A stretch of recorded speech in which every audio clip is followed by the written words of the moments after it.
yung taong yun. Sige na lang, mauna na ako nung. Oh, teka nga muna, maupo ka muna. Ibili mo ako na ng isang bote, pampatulog ko. Gusto kong makatulog na maigi. Dahil pagod ako. Oh, bili mo ako ng isang bote, pampatulog. Saka pulutan. Yung sukli, sa inam. Sige po nung, maraming salamat po nung. Sige na, sige na. Kuya, mas okay pala dito sa tinitira natin. Isa sa dati, wala tayong matulugan. Tama ka nga, Rolly. Maswerte pa rin tayo at meron tayong magandang matutulugan.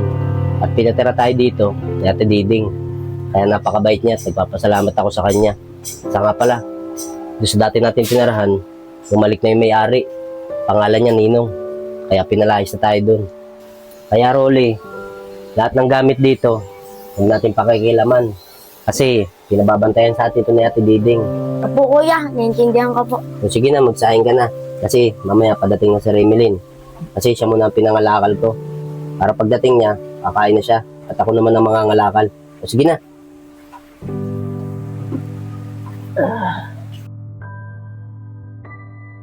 Boss Aris, manlibre ka naman.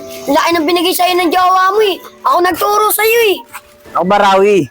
Huwag kang mag-alala. Ako bahala sa'yo. Hinihintay ko lang yung girlfriend ko eh. Manghihiram muli ako ng pera. Rawi, hindi siya. Be, tara na. Be, ba't ginawa mo sa akin yun? May nagawa ba akong mali? Ano? Sinaturo mo sa akin yan? Ba't di mo tanongin yung sarili mo?